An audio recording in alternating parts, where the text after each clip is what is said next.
Kami bagi warga Perwira dari Ahmadi datang jauh-jauh, Ustaz. Ahmadi ke sini itu mungkin berapa? Hampir 50 km ya, 60 km, dan rekan-rekan dari Manggaf dari Ahmadi itu sudah datang semua. Dan ini buka puasa adalah salah satu sarana untuk silaturahmi kita di sini. Saya itu kemarin semalam itu baru cerita-cerita sama teman, beliau itu tinggal di rumah di kompleks yang nggak ada masjidnya. Masjidnya ada di kampung sebelahnya, Ustaz. Dan dengan aturan yang baru di mana speaker itu nggak boleh keluar, jadi dia yang nggak bisa keluar dari rumah tidak merasakan Ramadan tahun ini. Dan dia itu merasa kagum karena kita yang di Kuwait yang jauh dari mana-mana gitu bisa kumpul, masyarakat Indonesia bisa saling silaturahmi. Alhamdulillah kita juga di Kuwait yang kirah Islamnya tinggi, dan masyarakat Indonesia juga suka silaturahmi, suka kumpul-kumpul untuk mengadakan kegiatan-kegiatan keagamaan. Alhamdulillah. Dan saya mau berterima kasih lagi juga kepada seluruh warga Perwira yang sudah menyumbangkan pikiran, tenaga, dana, sehingga kegiatan-kegiatan Perwira selama ini termasuk buka puasa ini bisa terjalin dengan baik. Alhamdulillah, kita sudah ada di Kuwait, kita sudah kedatangan guru kita Ustadz Ahmad Junaidi yang sudah berapa hari, Ustadz? Sudah 8 hari di sini ya, 9 hari di sini. Kita bisa serap ilmunya. Setiap weekend kita ada buka puasa bersama, setiap hari kita juga bisa kesini juga. Mungkin kalau yang bujanger kayak saya, daripada buka puasa sendiri, mungkin mendingan ke Masjid Indonesia aja. Mungkin yang rekan-rekan yang lain yang bujanger di seluruh Ahmadi juga bisa kesini juga. Itu aja mungkin sambutan dari saya. Terima kasih sekali Takmir Masjid sekali lagi untuk diberikan kesempatan Perwira mengadakan buka puasa dan silaturahmi di Masjid Indonesia. Wassalamualaikum warahmatullahi wabarakatuh.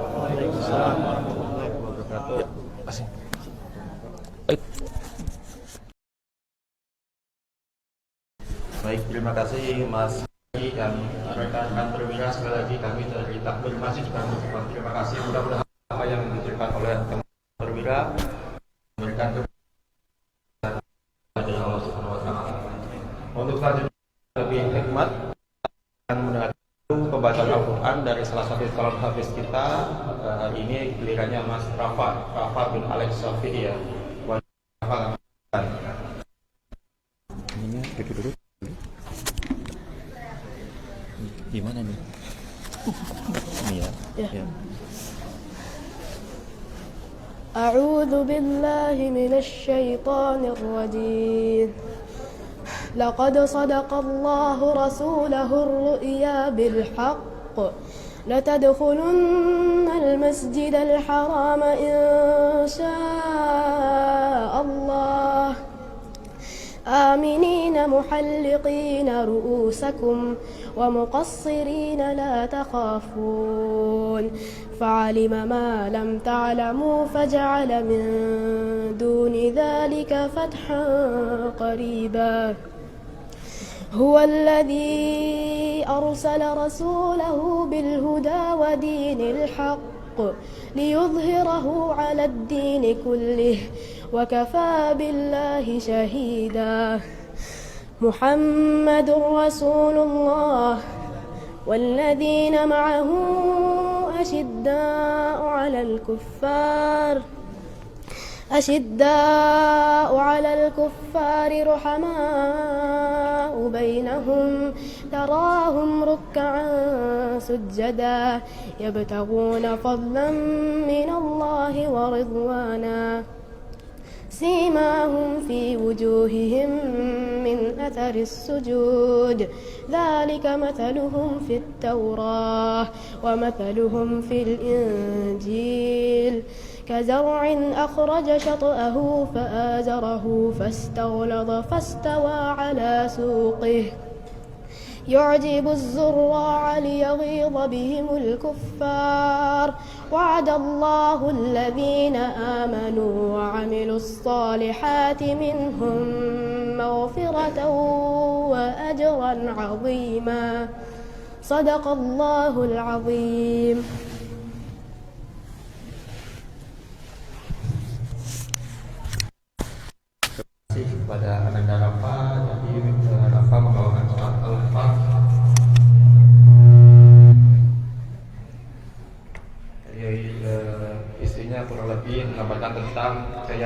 Islam pada masa lalu dan beberapa kemenangan Nabi Muhammad dalam peperangan, dan ini berhubungan dengan atau sebagai pengantar dari tema hari ini tentang bagaimana mengembalikan kejayaan Islam saat ini. Baik, selanjutnya langsung persilakan kepada Ustaz kita Ahmad Junaidi untuk menyampaikan materi. Monggo, silakan.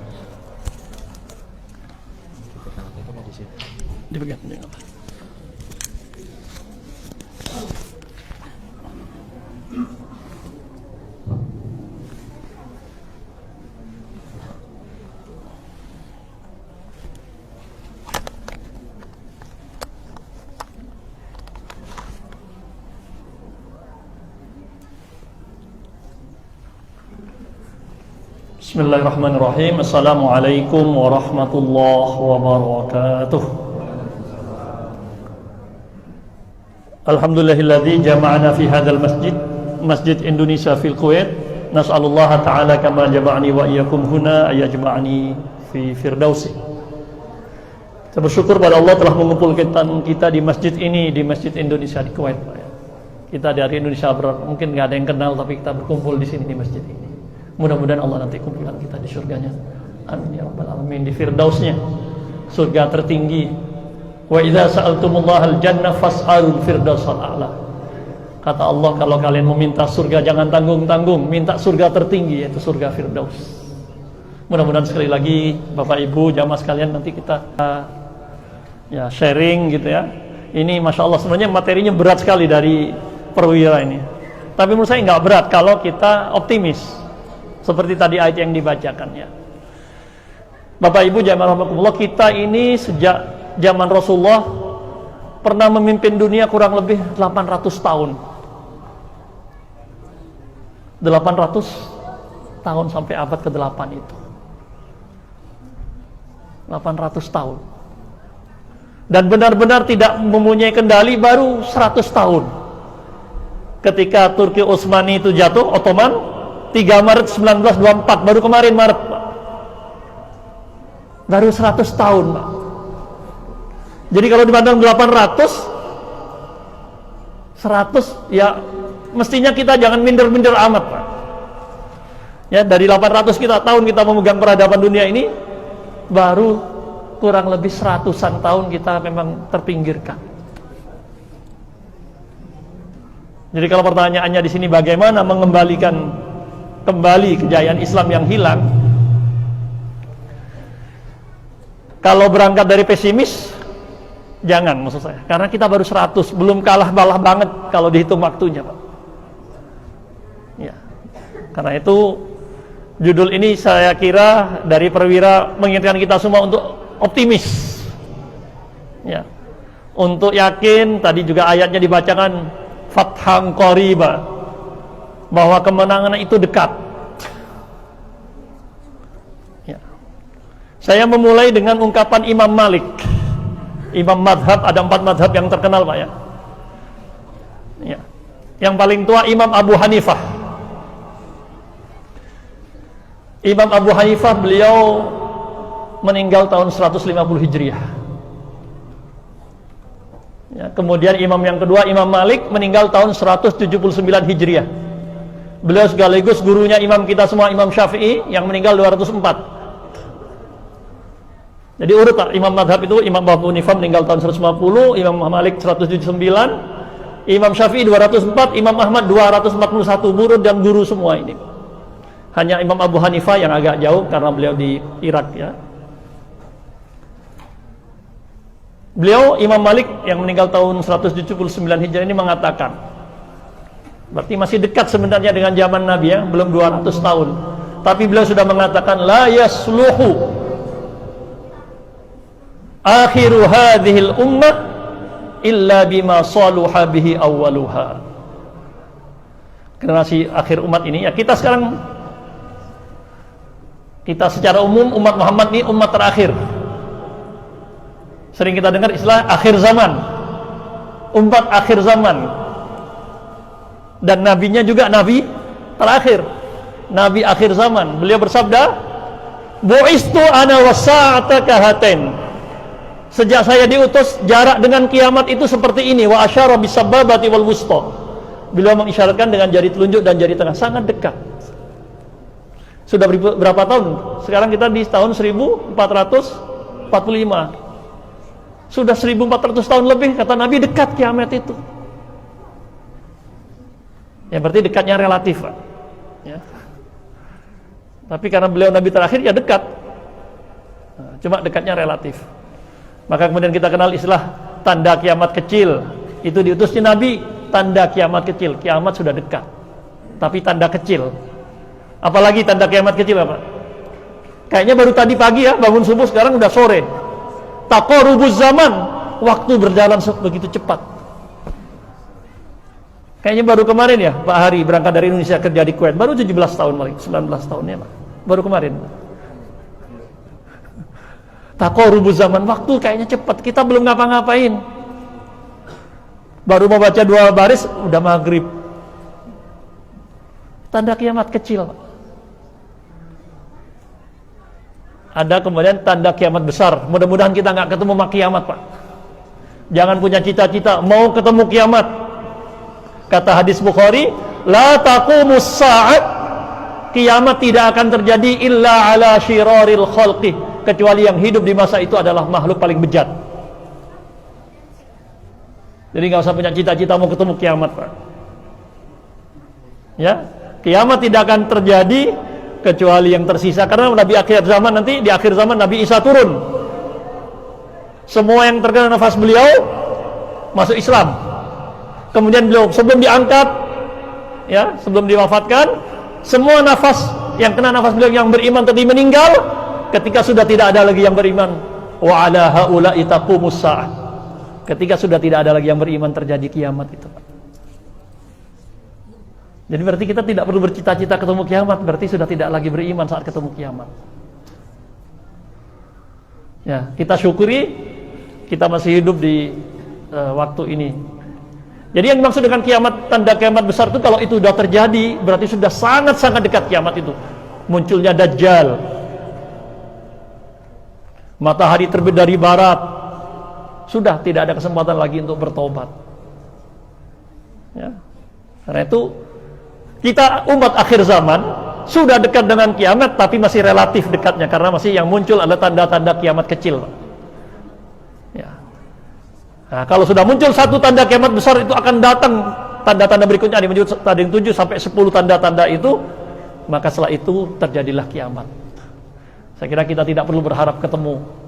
Salah satu tandanya apalagi yang namanya Dajjal, tukang tipu, Pak. Air, susu, padahal api. Ya, Dajjal itu artinya penipu. Ya. Baik Bapak Ibu jamaah rahmatullah, adik-adik sekalian, ya, kita alhamdulillah sudah di hari yang ke-12. Ya. Kata Imam Malik, generasi akhir umat ini, umat kita ini, umat Islam, umat Muhammad, tidak akan kembali berjaya kecuali dengan mengikuti cara gemilangnya generasi pertama. Jadi kalau kita mau kembali berjaya, ahlan wa sahlan, selamat datang Bapak Ibu Dubes. Ya. Ibu kita semua di Kuwait ini, Masya Allah ya, begitu ya, memberikan kita kesempatan untuk ya, berinteraksi di sini. Ahlan wa sahlan Ibu. Ya.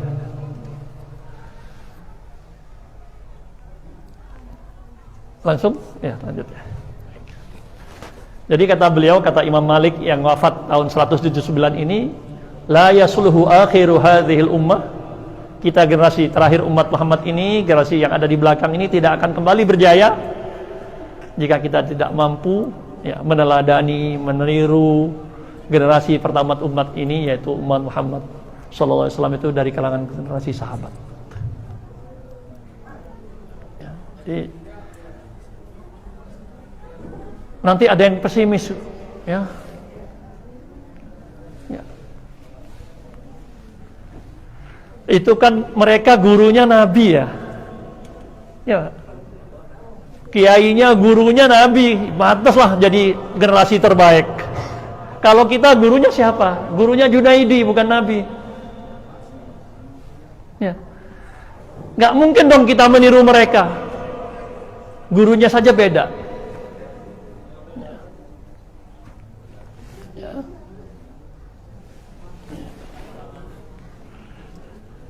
Ya, saya katakan di sini kita harus tetap optimis ya. Rasulullah sendiri sudah mengatakan nanti di akhir zaman ada orang yang seperti sahabat.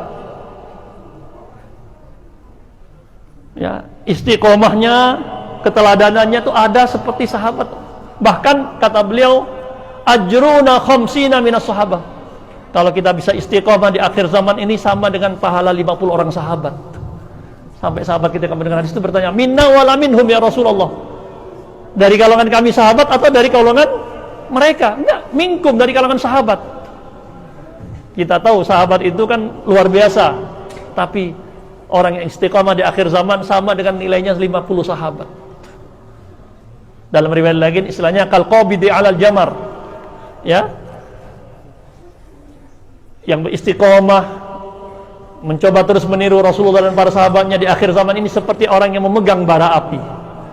Ya. Gimana megang api, Pak? Panas, nggak mudah memang, ya. Bapak Ibu, jamaah sekalian yang dirahmati Allah. Ya. Tadi juga dibacakan ayatnya, Fathan qoriba, insyaallah semuanya dekat kalau kita mencoba, ya. Jangan pesimis, jangan skeptis, apatis, tidak mungkin meniru mereka, meniru para sahabat tidak mungkin karena guru mereka Nabi. Kalau memang harus ada Nabi, tidak mungkin kita ini jadi umat terakhir. Syariatnya, Islam tidak mungkin jadi syariat terakhir. Bahkan dalam hadis dikatakan, kalau boleh ada Nabi setelah aku, maka Umarlah nabinya. Kira-kira kalau kita yang jadi Umar, Bu, dikatakan akan jadi Nabi, itu gimana perasaan kita, Bu? Lau kana ba'di nabiyyun lakana Umar nabi. Kan berarti kita ini bukan nabi, tetapi kita ada orang-orang yang bisa derajatnya seperti nabi. Iya kan, Umar itu hidup di masa nabi, gurunya nabi. Mungkin masih kita protes lagi, nggak mungkin kita tiru. Mohon maaf bapak-bapak, ibu-ibu, kita seringkali baca sejarah sahabat setelah mereka masuk Islam. Coba kita pahami cerita sahabat secara utuh. Contohnya tadi Umar. Ya, Umar bin Khattab ini masuk Islamnya lebih baik kita. Yakin. Kita sudah Islam sejak lahir. Umar bin Khattab yang hebat itu dulunya apa? Kalau yang populer di kita katanya dulu sebelum masuk Islam bikin patung dari kue. Kemudian ketika lapar, Tuhannya patungnya dimakan.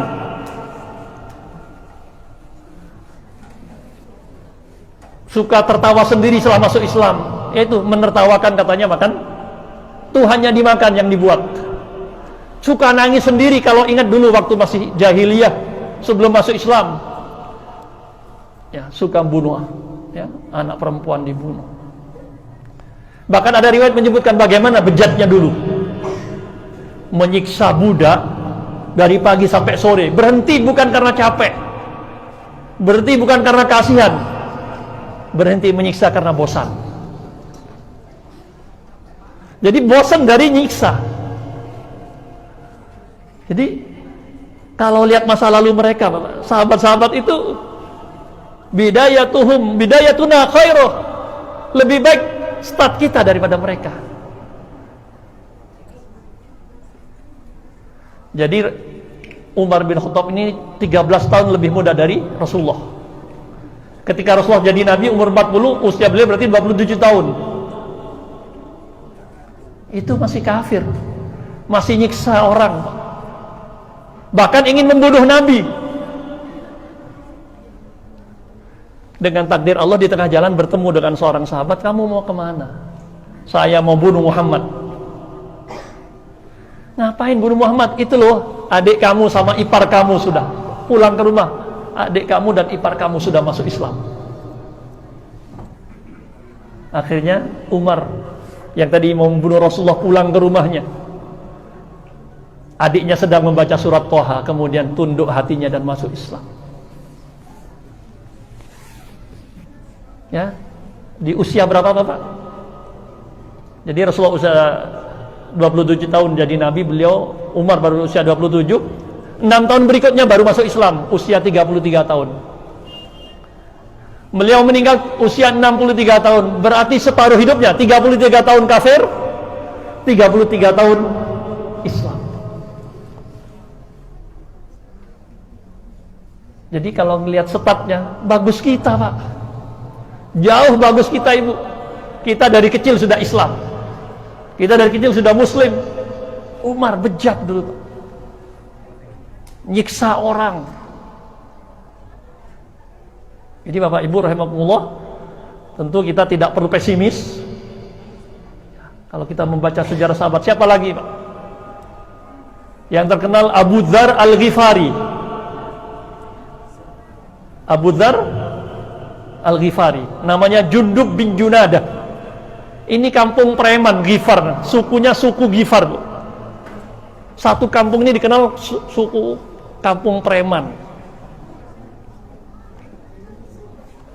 Dia dengar-dengar di Mekah ada orang namanya Muhammad. Ya.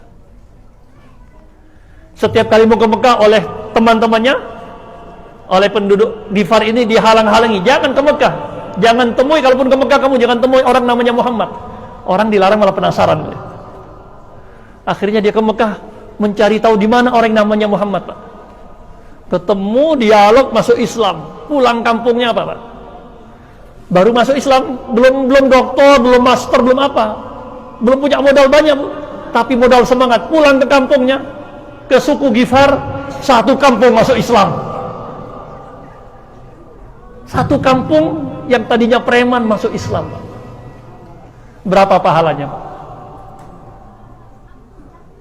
Ya, satu orang masuk Islam lebih baik dari dunia dan istrinya. Kalau orang itu masuk Islam lewat tangan kita, li an yahdiyallahu bika rajulan wahidun khairun minad dunya wa ma fiha.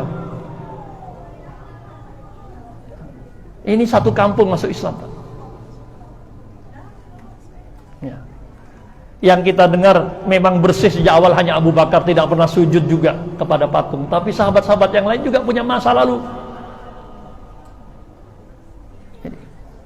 Jadi Bapak Ibu rahimakumullah, ya, kalau kita ingin kembali kepada seperti generasi yang pertama yang ya, tadi saya sebutkan, ya, sahabat itu dulu siapa? Nggak dikenal Pak. Tinggal di padang pasir, menyembah patung, menyembah batu, ngembala kambing pekerjaannya, onta, tapi menjadi pemimpin dunia hanya dalam hitungan tahun Pak. Siapa yang menganggap mereka sebelumnya? Ya. Mereka orang umat yang ummi, yang tidak bisa baca tulis. Ustaz Ridho, mahasiswa nih, saya mau tanya, kenapa ummi? Orang Mekah itu dikatakan ummi, tidak bisa baca tulis, kok disebut ummi? Kalau di Indonesia belajar Quran ummi ya. Ini ummi kenapa? Dinisbahkan kepada ibu. Kan ummi itu nisbah kepada ibu, ummun. Ya nisbah ummi, umat ummiyah. Nahnu ummatun ummiyah, la naqra wa la naktub wa la nahsib. Kami enggak bisa ngitung, enggak bisa baca karena kami ini umat yang ummi, enggak bisa baca tulis. Ya, kata para ulama disebut ummi karena seperti anak yang baru lahir dari ibunya, enggak bisa apa-apa. Ada baru lahir langsung bisa baca tulis? Nggak ada. Jadi mereka terbelakang sekali, ya, tidak bisa baca tulis. Tapi ya, dalam hitungan yang cukup cepat, 23 tahun Rasulullah bersama mereka, ditambah ya perluasan-perluasan, sampai khalifah terakhir Jazirah Arab bisa dikatakan dikuasai oleh kaum muslimin. Dari tidak siapa-siapa, dari bukan siapa-siapa, tidak dianggap, 45 tahun menguasai Jazirah Arab ini. Ya. Jadi kalau ingin kita kembali, ya, kalau kata para penulis, dengan kita kembali kepada mereka, bagaimana mereka kembali, paling tidak separuh jalan lah Kalau kita masalahnya kan beda dengan dulu, iya, tapi separuh jalan sudah kita tempuh. Saya menukil di sini di samping perkataan Imam Malik, ini ahli sejarah dari Inggris, namanya Arnold Toynbee. Dia mengatakan peradaban itu tidak pernah dibentuk oleh orang banyak. Peradaban itu oleh sekelompok minoritas kreatif. Sahabat kan berapa? Jumlah sahabat berapa? Ketika Rasul haji wada, haji terakhir, satu-satunya haji terakhir sebelum beliau wafat, berapa jumlah sahabat yang kemudian menguasai jazirah Arab ini? Ada riwayat menyebutkan 120.000, ada yang menyebutkan 140.000, maksimal 150.000. Middle East ini semua penduduknya berapa sekarang? Berapa, Ibu? Middle East semua berapa? Ada 150 juta? Ya 200-an kan? Cukup digerakkan oleh 150.000. Jadi mereka sahabat inilah yang 150.000 yang menguasai jazirah Arab. Tidak harus semua 200 juta itu ya, menjadi penggerak, tidak. Ini teorinya, kata Arnold Toynbee tadi, peradaban itu dibangun oleh sedikit orang. Tapi siapa mereka? Mereka yang selalu punya cita-cita. Mereka yang tidak pernah putus harapan. Mungkin orang sudah minggir, melipir, orang menunggu masa depannya, enggak. Dia terus menjemput masa depannya. Itulah sahabat Rasulullah SAW yang jumlahnya tadi tidak harus banyak, tapi mereka adalah pelopor-pelopor, penggerak-penggerak ya, untuk membuat peradaban masa depannya itu. Ya. Ini sudah menjadi sunnah ya, hukum sejarah, bahwa mereka yang walaupun minoritas tapi kreatif, ya, kreatif minority ini yang akan ya, membentuk peradaban ini. Saya tadi sebutkan di awal, kita tidak perlu pesimis, kita baru 100 tahun terpuruk, betul terpuruk. Simbol pemersatu kita kaum muslimin sudah tidak ada. Sejak 3 Maret 1924 sudah runtuh. Baru setahun, 100 tahun. Dulu kita pernah berjaya 800 tahun. Jangan terlalu minder, asal kita benar-benar mau kembali, ya. Maka insya Allah jalan itu tidak harus semuanya, maksudnya harus kita yang sadar, ya, nanti yang sadar ini mengajak yang lain. Ya. Tadi saya sebutkan bagaimana sahabat yang tidak dikenal siapa-siapa ketika masuk Islam. Saya kemarin contohkan sahabat yang diikat di masjid 3 hari. Siapa namanya? Yang melakukan embargo pertama dalam sejarah Islam. Sahabat Sumamah bin Utsal. Ya. Ditangkap ketika sudah di Madinah, Rasulullah di Madinah, ditangkap, diikat di masjid Madinah. Makanya ada pertanyaan semalam. Ya, katanya di Masjid Kabir itu sering masuk turis ya, Pak. Boleh nggak, sejauh mana batasnya non muslim masuk masjid? Ini kan belum muslim, belum masuk Islam, diikat di masjid selama 3 hari. Mendengar ayat, mendengar hadis, akhirnya hari ketiga masuk Islam. Sahabat Sumamah bin Utsal. Ada riwayat yang menyebutkan tiang di dalam masjid, ada yang juga riwayat menyebutkan tiang di halaman masjid. Intinya kan di daerah masjid. Jadi kalau di Mesir ada Qal'ah Salahuddin ya, benteng Salahuddin itu masuk turis banyak. Bahkan turisnya kan macam-macam, kalau musim panas apalagi bajunya pendek disiapkan semacam abaya gitu. Masuk. Barangkali mereka dengan cara itu masuk Islam. Tapi penting tetap dijaga kehormatan masjid ya. Jangan masuk dengan najis, alkohol dan sebagainya. Ya. Maka pertama kali yang Rasulullah perintahkan kepada Sumamah ini ketika dia sudah mengenal Islam, disuruh mandi. Salah satu yang disunahkan kita mandi adalah saat masuk Islam. Ya. Mandi, bersih semua, pakaian yang bersih dan suci, kemudian dituntun mengucap 2 kalimat syahadat. Qulu la ilaha illallah tuflihu. Hadis riwayat Ahmad dan yang lainnya. Ucapkanlah la ilaha illallah, kalian pasti sukses, pasti berjaya, pasti beruntung. Dalam riwayat yang lain ada tambahannya, wa tamlikul Arab, akan menguasai jazirah Arab. Ya. Wa tadullu lakumul ajam, bahkan bukan hanya Arab, kalian juga akan menundukkan bangsa-bangsa asing di luar jazirah Arab. Ini yang merubah Umar tadi, Pak. Makanya syahadat itu kalau bagi generasi awal itu, Abu Sufyan, Abu Jahal awalnya tidak, Abu Sufyan masuk Islam alhamdulillah. Abu Jahal, Abu Lahab, ya dedengkot dengan kafir itu tidak mau mengucapkan la ilaha illallah walaupun hanya mau, karena mereka tahu konsekuensi la ilaha illallah itu. Berarti dia harus tidak lagi menyembah patung, meninggalkan ya budaya-budaya yang buruk dan seterusnya. Ya. Setelah syahadat diminta kemudian ada sholat 2 rakaat. Jadi ini menjadi seolah-olah lahir sebagai orang yang baru. Jadi para sahabat itu orang-orang yang baru, yang tadinya memang hanya orang kampung, hanya ya badui, orang pedalaman. Begitu mengucapkan syahadat mereka menjadi orang yang baru, yang siap merubah peradaban dunia ini. Bapak Ibu rahimakumullah, adik-adik sekalian. Maka kita juga mulai sekarang, Ramadan kesempatannya diantaranya sarana kita untuk membersihkan diri kita ya. Menjadi orang yang baru, orangnya mah tetap ya, tapi jiwa yang baru, semangat yang baru, sehingga kita pasrahkan diri kita kepada Allah. Di mana ada perintah Allah, kita selalu hadir di sana. Di mana ada larangan Allah, kita tidak pernah melakukannya ya.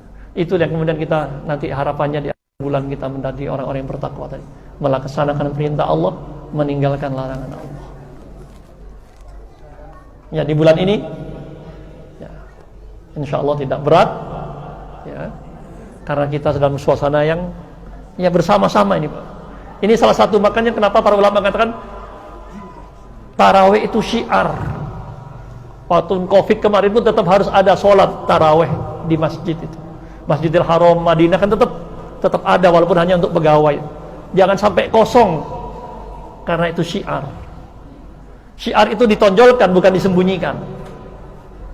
Nah, karena itu di bulan Ramadan ini semuanya mendukung kita ya untuk terus memperbaharui menjadi ya orang-orang yang baru kembali dalam ketaatan kita kepada Allah Subhanahu wa taala.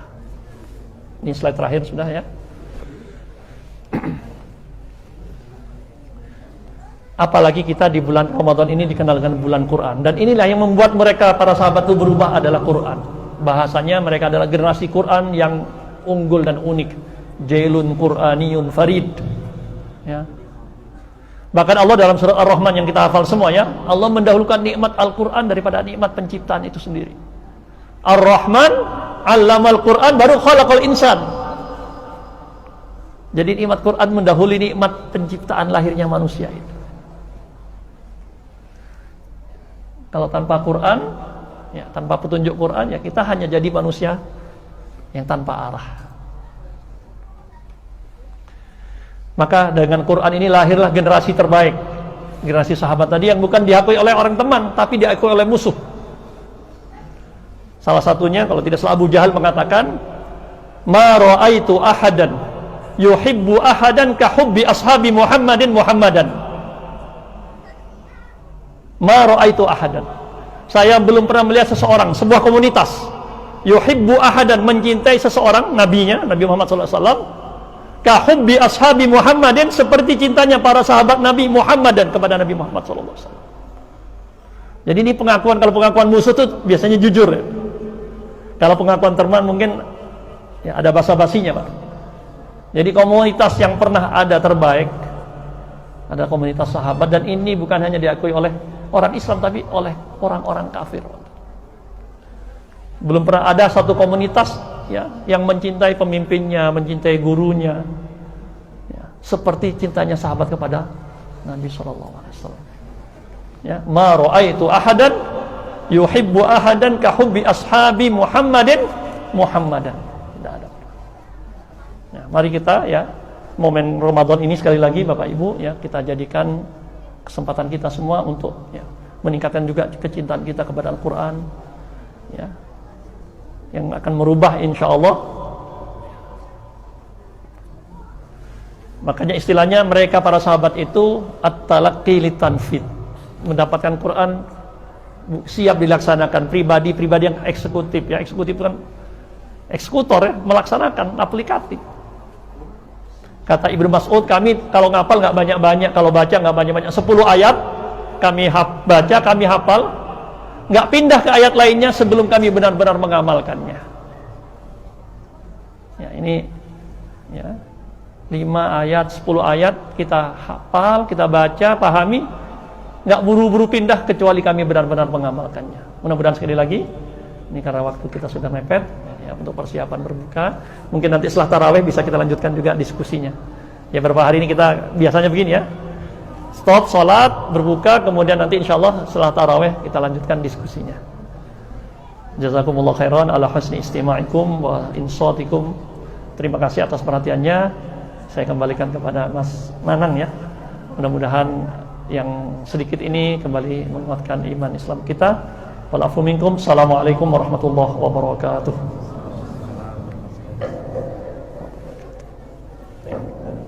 Terima kasih atas kajian tadi. Jadi 30 menit mungkin waktu yang cukup sempit untuk menjawab pertanyaan top yang berikan kepercayaan Islam.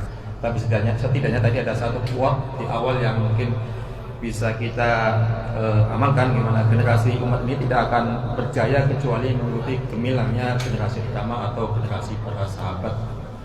Mudah-mudahan apa yang beliau sampaikan tadi bermanfaat bagi kita. Sebelum kita akhiri, yang terhormat, yang mulia Ibu Asmita, Ibu Hajah Lena Marianuti, selamat datang, terima kasih atas kehadirannya. Baik, kita tutup. Alhamdulillahirrahmanirrahim. Billahi fisabilil haq, fastabiqul khairat. Wassalamualaikum warahmatullahi wabarakatuh.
Assalamualaikum warahmatullahi wabarakatuh. Pada sore yang berbahagia ini kami dari Perwira Perhimpunan Warga Indonesia Regional Amati mengucapkan banyak terima kasih kepada bapak-bapak dan ibu-ibu semua yang telah berkenan hadir pada acara buka bersama di Masjid Indonesia yang dengan host dari Perwira sore kali ini tanggal 22 Maret 2024. Kami juga mengucapkan terima kasih kepada para sponsor dan supporter dari KBRI, Women Initiative, Badan Awqaf dan Perwira sebagai host pada sore kali ini, juga dari semua teman-teman panitia yang telah rela berkorban waktu dan tenaganya maupun dari materinya.